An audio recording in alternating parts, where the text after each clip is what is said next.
It was a Thursday morning when Daniel stormed into my living room, eyes wild, fists clenched. I was sitting in my old leather recliner, reading the newspaper like I did every morning since Rose passed. The sports section rustled in my hands as he shoved me back into the cushions. Then, before I could even breathe, he punched me in the chest, right over my heart. The impact knocked the wind from my lungs. Pain shot through my ribs like lightning. "Give me your bank pin, old man," he hissed, towering over me at 6 feet tall. His face was twisted with rage I'd never seen before. This wasn't my grandson anymore. This was a stranger wearing Daniel's face. My ribs burned, my pride even more. I pressed my hand to my chest, feeling my heart hammer against my palm. In 43 years of teaching high school math, I'd faced down plenty of bullies, but none of them had been family. I looked up at him, my voice steady despite the pain. "I don't know what you're talking about." His fist clenched again. That's when I decided I'd give him nothing, not even the satisfaction of knowing I was afraid. He didn't know I had just started writing his downfall. I waited until he slammed the front door behind him, the sound echoing through my empty house. My hands shook as I reached for the composition notebook I kept in the drawer beside my chair. The same kind I'd used for lesson plans for decades. Years of teaching had left me meticulous. I'd documented everything about Daniel's recent behavior. His late-night withdrawals from my account. His strange spending habits on expensive clothes and electronics. Even the credit card he'd borrowed without asking 3 months ago. Now I added a new line in my careful handwriting. Thursday, March 15th, 9:42 a.m., Daniel physically assaulted me in my living room. Punched me in the chest. Demanded my bank pin. My fingers traced over the words. The ache in my chest told me this wasn't just about money anymore. It was about survival, about dignity, about everything Rose and I had worked for during 52 years of marriage. I closed the notebook and looked around my quiet house. The family photos on the mantle seemed to mock me now. Daniel's graduation picture, his Little League trophies, Christmas mornings when he was still innocent. But survival would soon turn into a carefully staged war. That evening, Daniel showed up again like nothing had happened. I heard his key in the lock, then footsteps across the hardwood floors Rose had picked out. He appeared in my doorway carrying white takeout bags, that familiar crooked smile on his face. "Hey, Grandpa," he said, settling into the chair across from me. The same chair where he used to sit as a boy, asking me to check his homework. "Brought Chinese food. Your favorite." He unpacked containers of sweet and sour chicken, fried rice, egg rolls. The same order we'd shared 100 times before. His movements were casual, relaxed, as if he hadn't assaulted me 8 hours earlier. "How are you feeling today?" he asked, concern creasing his brow. "You look tired this morning. Are you taking your blood pressure pills?" Every word felt like acid on my skin. Every "how are you, Grandpa?" was a lie wrapped in fake concern. He thought he had me fooled, that fear would make me obedient, that I'd pretend nothing had happened. I chewed my food slowly, watching him joke about his job, his girlfriend, his weekend plans. I smiled and nodded at all the right moments, hiding the storm brewing inside. He had no idea I was already setting a trap at that very table. I called my daughter Melissa the next morning while Daniel was at work. She answered on the second ring, sounding rushed as always. "Dad, what's wrong?" "I'm heading into a meeting." I chose my words carefully. "I'm worried about Daniel. He's been aggressive lately. Yesterday Dad." Her voice was sharp, cutting me off. "You're exaggerating again. Daniel loves you. He's been stressed about his job, that's all." My heart sank into my stomach. She didn't want to see it. Couldn't see it. In her mind, her son was still the golden boy who could do no wrong. "Melissa, he actually put his hands on me." Silence. Then, "You're 74 years old, Dad. Sometimes you misinterpret things. Maybe he was just trying to help you up, or something." I stared out my kitchen window at the bird feeder Daniel had helped me install last spring. A cardinal pecked at the seeds, bright red against the gray morning. "Maybe," I said quietly. After I hung up, I realized the truth. No cavalry was coming. If Daniel thought he could corner me, he was about to discover just how much steel still runs in these old bones. And the first step was making sure Daniel couldn't erase the evidence. I walked into my bank branch on Friday morning, my chest still aching from Daniel's punch. The marble floors echoed with my footsteps as I approached the customer service desk. "I'd like to speak with the manager, please," I told the young teller. About account security. 5 minutes later, I sat across from Mrs. Harrison, a woman about my age with kind eyes and graying hair pulled back neatly. She listened without interruption as I explained my situation. I believe someone in my family will try to force my PIN out of me, I said quietly, my hands folded on her desk. I need protection. She raised an eyebrow but leaned forward, her voice professional but concerned. That's a serious accusation, Mr. Thompson. It's a serious situation. Together we created a secondary account, completely separate from my main checking. We shielded it from online access and set up additional security protocols. She handed me a folder of documents, everything stamped and official. If anyone tries to access your main account inappropriately, we'll have a record, she assured me. I walked out of the bank holding that folder like a weapon. The seed of my revenge had been planted. Daniel would never see the switch coming. That night, Daniel cornered me in the narrow hallway between the living room and kitchen. The walls seemed to close in as he stepped closer, using his height to intimidate me. His voice was low but sharp, barely above a whisper. I know you've got money tucked away somewhere, old man. More than what's in that checking account. I looked up at him, noting how his jaw was clenched, how his hands hung loose at his sides like a boxer's. He was taller, younger, faster, everything I wasn't anymore. I don't know what you mean, Daniel. Don't play games with me. His breath was hot on my face. I've seen the bank statements. I know what you and Grandma saved up. Don't think you can hide it from me forever. The threat hung in the air between us like poison. I let his words settle, as if they meant nothing to me. As if I was just a confused old man who didn't understand what was happening. But inside, I was memorizing every word, every gesture, every micro-expression that crossed his face. I had patience, something Daniel had never learned. Soon, his threats would become my greatest weapon. I ordered 2 discrete cameras online Saturday morning, using the computer Daniel had set up for me last Christmas. The irony wasn't lost on me. I chose small devices that looked like ordinary household items, a clock for the mantle, a phone charger for the wall outlet. When they arrived Monday afternoon, I waited until Daniel left for his evening shift at the warehouse. My arthritic fingers worked slowly but deliberately, following the instruction manual with the same care I'd once used to solve equations on the blackboard. One camera faced the front door and living room. The other covered my usual chair and the hallway where Daniel liked to corner me. I'd spent a lifetime teaching angles and trajectories. Now I was calculating risk and sight lines. The quiet whir of the lens brought me an unexpected comfort. For the first time in weeks, I felt like I was taking back some semblance of control over my own home. I tested the video feed on my tablet, watching myself wave at the camera like I was greeting an old friend. The image was crystal clear, the audio sharp enough to catch a whisper. He would never realize the walls were watching him. A few nights later, Daniel lost his temper again. I was washing dishes after dinner when he stormed into the kitchen, face flushed with anger. "You moved money," he accused, waving his phone at me. "The account's nearly empty. Where did you put it?" "I don't know what you're talking about." That's when he grabbed my shirt with both hands, the dish soap slippery on my fingers as I tried to steady myself against the counter. The slap came fast and hard, his palm connecting with my left cheek with a sound like a firecracker. My head snapped to the side, and I tasted copper on my tongue. "Don't lie to me," he shouted, his face inches from mine. I touched my cheek, feeling the heat spreading across my skin. In the living room, the hidden camera caught every second. His twisted expression, my stumble backward, the red handprint blooming across my face. He didn't notice the device blinking silently in the corner, recording his crime with digital precision. I went to bed with my face throbbing, but my evidence folder growing stronger.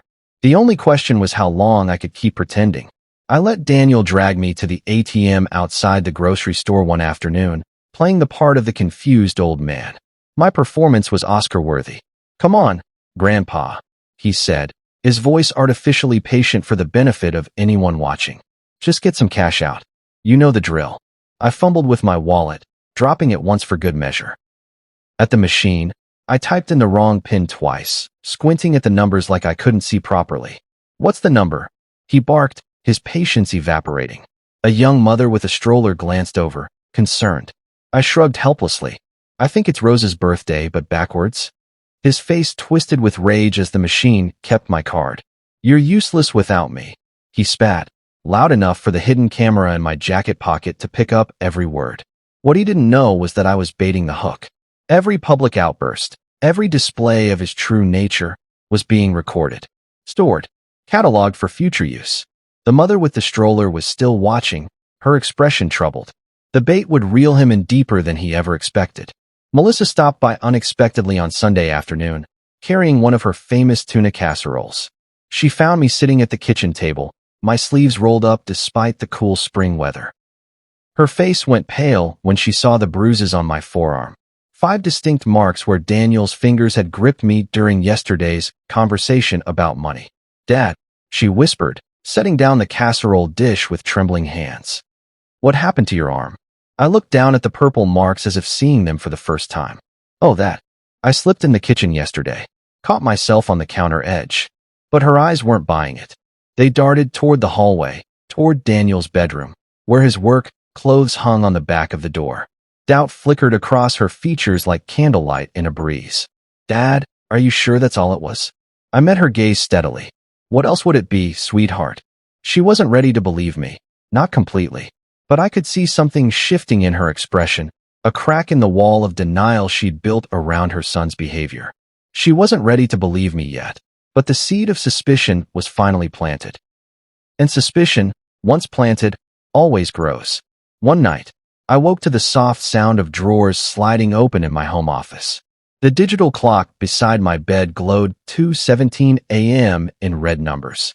I stayed perfectly still, listening to Daniel rifle through my papers. He was hunting for bank statements, investment documents, anything that would lead him to the money he knew existed. My tablet sat silently on the nightstand, showing the camera feed from the living room. I could see his silhouette moving carefully through my desk, his phone's flashlight casting eerie shadows on the walls. He cursed under his breath when the locked filing cabinet wouldn't budge. I'd installed new locks just last week, industrial grade, the kind used in schools to protect valuable equipment. After 20 minutes, he gave up. I heard his bedroom door close, then the springs of his mattress creaking. At dawn, I quietly shifted the most valuable papers into the locked cabinet. Bank routing numbers, account statements from my new hidden account, even Rose's life insurance documents that Daniel didn't know existed. What he didn't know was that I was moving him like a chess piece. My chest pain worsened after Daniel's latest shove, so I scheduled an appointment with Dr. Martinez. The X-ray showed what I'd suspected, a hairline fracture in my 7th rib. "How did this happen, Walter?" she asked, studying the films with practiced eyes. "I fell," I said simply. She looked at me over her reading glasses, the same look I used to give students when their excuses didn't add up. But she didn't press the issue. "I want you to be careful," she said, printing out the report. "At your age, these injuries take longer to heal." I folded the medical report carefully, noting the timestamp and her signature. Another piece of evidence, another puzzle piece falling into place. The official documentation of my injuries would speak louder than any accusation. As I walked to my car, I thought about the folder growing thicker in my filing cabinet. Bank records, photographs, witness statements from concerned neighbors. Each document was a nail in Daniel's coffin. It might one day save me, or it might bury Daniel instead. My phone rang during dinner Wednesday evening. The caller ID showed my landlord's office number. "Walter, this is Jim at Westside Property Management," the voice said. "Your grandson's been late with his portion of the rent again. 3rd time this month. Is everything okay over there?" My jaw tightened as I processed this information. Daniel had been telling me he was paying his share on time, even showing me fake receipts he'd printed out. "What portion?" I asked carefully. "The $700 he agreed to cover for utilities and his bedroom. We haven't seen a payment since February. So he'd been using my address as cover while funneling his money elsewhere. Probably to pay off whatever debts had that leather-jacketed man knocking on my door. "Don't worry, Jim," I said, keeping my voice calm and measured. "I'll handle it." After I hung up, I sat in the growing darkness of my kitchen, my dinner cooling on the plate. Daniel's lies were stacking up like cordwood, ready to burn. Little did Daniel know, the walls were closing in, and the cracks in his double life were starting to show.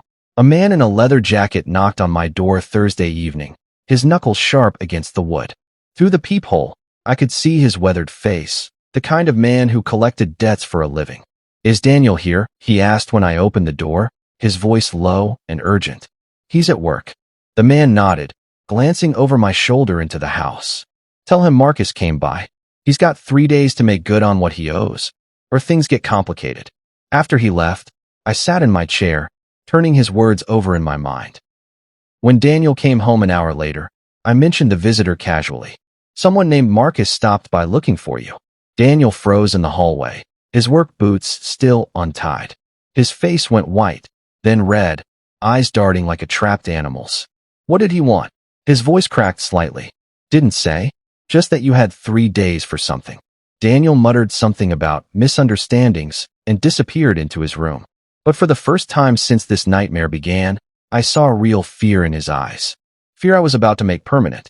Friday morning, I drove to the Riverside police station with my folder of evidence. The desk sergeant directed me to Detective Brooks, a tired-looking woman with kind eyes and calloused hands. I spread my documentation across her desk methodically.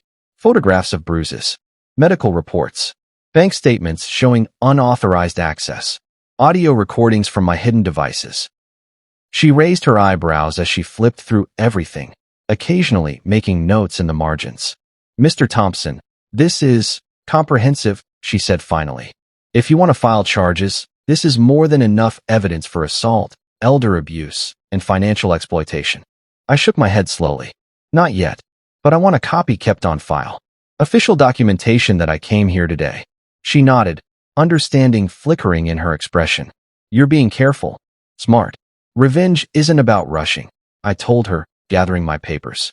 "It's about timing." She made copies of everything, filing them in a manila folder with my name on the tab. And my timing would cut him to pieces. Daniel lost complete control during another confrontation the following week. We were arguing about the rent money he owed when he swept his arm across the mantel in frustration. Rose's porcelain vase, the one she'd inherited from her grandmother, went flying. It struck the hardwood floor with a sound like breaking hearts, shattering into dozens of pieces. My chest tightened as I stared at the destruction. That vase had survived the Great Depression, World War II, 3 moves, and 52 years of marriage. Rose had polished it every Sunday, telling me stories about her grandmother's garden parties. Now it lay in ruins, destroyed by my grandson's rage. I knelt carefully, my arthritic knees protesting, and picked up the largest piece. Blue flowers painted by hand in 1923, now cracked beyond repair. Daniel stood over me, breathing hard. "I'm sorry, Grandpa. I didn't mean to." "Get out," I said quietly, not looking up from the broken porcelain. "What?" "Get out of my house. Now." For a moment, he hesitated. Then I heard his footsteps, the front door slamming. Mercy had been replaced with something far colder. Mrs. Collins from next door stopped me at my mailbox Monday morning. She was wearing her gardening gloves, a concerned expression creasing her weathered face. "Walter," I heard yelling again last night. Sounded like furniture moving around. "Are you all right?" I gave her what I hoped was a reassuring smile, though my ribs still ached from where Daniel had shoved me against the kitchen counter. "I'm fine, Nancy. Just some family disagreements." She studied my face with the sharp eyes of a woman who'd raised 4 sons. "If you ever need anything, you know my number." "I appreciate that." As I walked back to my house, I felt a warmth in my chest that had nothing to do with spring sunshine. Every witness was another thread woven into my plan. Nancy had seen Daniel's car in my driveway. She'd heard the arguments, the breaking glass. When the time came, she'd remember. Soon, Daniel's mask would tear completely, and when it did, the whole world would see the monster. Daniel's girlfriend Carmen came by Wednesday afternoon while he was at work. She leaned against my porch railing, a cigarette balanced between her fingers, her bleached hair catching the afternoon light.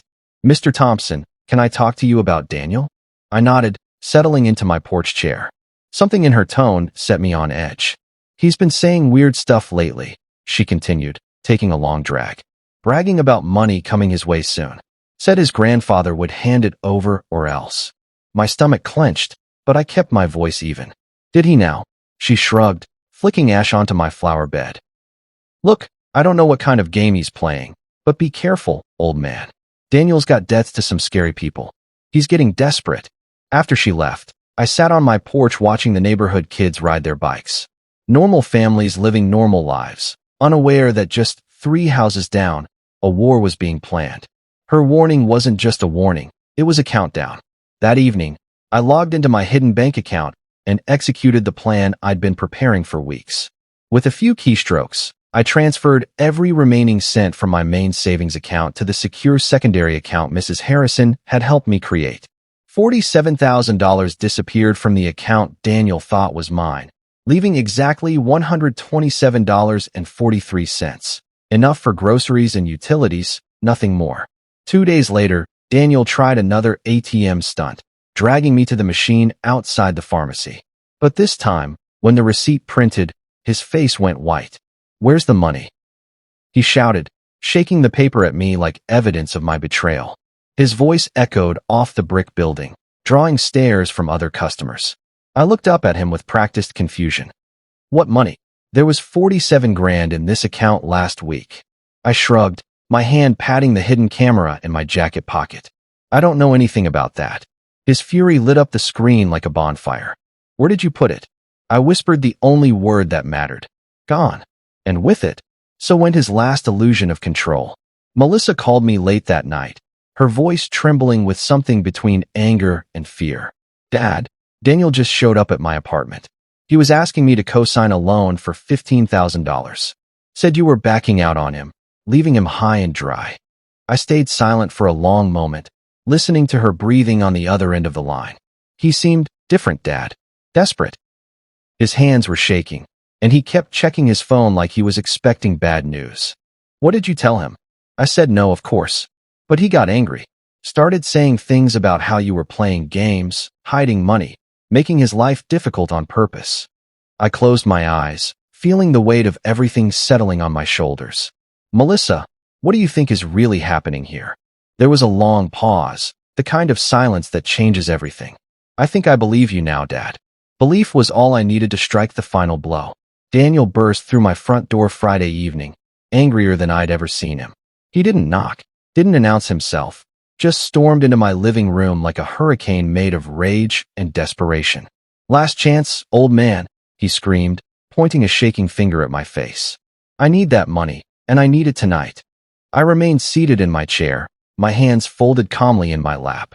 "I told you, Daniel, there is no money." That's when he lost what little control he had left. He grabbed my shoulders and shoved me so hard I fell backward, my chair tipping over and sending me sprawling across the coffee table. Pain shot through my ribs as I hit the wooden edge. The lamp on the side table caught everything. His face twisted with fury, his voice raw with threats, the moment he pushed his own grandfather to the floor. "Don't lie to me," he bellowed, standing over my crumpled form. "I know you've got it hidden somewhere." I looked up at him from the floor, tasting blood where I'd bitten my tongue. "It's already over, Daniel." Because by morning, his world would collapse. 2 officers arrived at my door the next morning, their patrol car parked prominently in my driveway. Officer Martinez and Officer Kim knocked firmly but politely, their uniforms crisp in the morning sunlight. "Mr. Thompson, we've reviewed the evidence you left with Detective Brooks." I invited them in, noting how their presence filled my living room with an authority Daniel had never possessed. I handed them the fresh video file from last night's attack, my bruised ribs still tender to the touch. Officer Martinez watched the footage on her tablet, her expression growing darker with each second. "This is clear assault, Mr. Thompson. Multiple counts." They knocked on Daniel's bedroom door, their voices professional but firm. Within minutes, my grandson was in handcuffs, cursing and thrashing as they read him his rights. "This is bullshit," he screamed, fighting against the restraints. "He's my grandfather. He's supposed to take care of me." But his protests fell on deaf ears. The evidence was overwhelming, documented, and irrefutable. As they let him out my front door, my house finally felt safe again. But his fight was far from over. It was only moving to court. The courtroom was smaller than I'd expected, filled with whispers and the rustle of legal papers. I sat in the front row behind the prosecutor's table, my hands folded in my lap with the same patience I'd once brought to parent-teacher conferences. The judge, a stern woman in her 60s, read the charges in a clear, measured voice. Assault in the 3rd degree, attempted theft, elder abuse, and financial exploitation. Daniel sat at the defendant's table in an orange jumpsuit, his hair unkempt and his face hollow. His court-appointed attorney whispered urgently in his ear, but Daniel's eyes kept darting toward me. When our gazes met, I saw something I'd never seen before, genuine fear. Not the anger that had driven him to violence, but the cold realization that actions have consequences. The prosecutor played my recordings, showed my photographs, read the medical reports documenting my injuries. Each piece of evidence fell like dominoes, building an unshakable case. For the first time in months, I was the one holding the power. The gavel struck with a sound like thunder, echoing through the courtroom. And the sentence would echo louder still. Melissa came to my house after the sentencing, tears streaming down her face. She found me in the kitchen, making tea the way Rose used to, letting it steep exactly 4 minutes. "Dad, I'm so sorry," she whispered, her voice broken. 2 years in prison. I should have listened sooner. I should have protected you. I put a gentle hand on her shoulder, feeling how her body shook with guilt and grief. "It's all right, sweetheart. The important thing is that you see clearly now." She nodded, wrapping her arms around me in a hug that reminded me of when she was small and afraid of thunderstorms.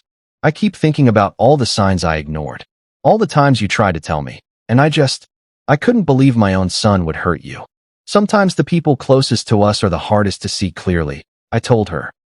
In her arms, I felt both the sting of betrayal and the warmth of redemption. But redemption doesn't erase scars. It only makes them visible. Now I sit at my kitchen table, the folder of evidence tucked away in my filing cabinet where it will stay, untouched but not forgotten. The house is quiet again, peaceful in the way it used to be when Rose was alive. I didn't just protect my money. I protected something far more valuable. My dignity. My right to feel safe in my own home. My refusal to be anyone's victim. Daniel thought my age made me weak, made me an easy target. But he forgot the one thing time gives a man like me: patience. The ability to plan, to document, to wait for the perfect moment to strike. My revenge wasn't fire and fury. It wasn't passionate or impulsive. It was something far more dangerous. It was truth, sharpened like a blade and wielded with surgical precision. I've learned that sometimes the sharpest weapon an old man can wield isn't his fist or his voice. It's his story. The careful documentation of injustice, preserved and presented when the moment is right. Daniel will have 2 years to think about what he lost. Not just his freedom, but his grandfather's love, his mother's trust, his place in this family. And this story isn't just for me. It's for every old man who refuses to bow,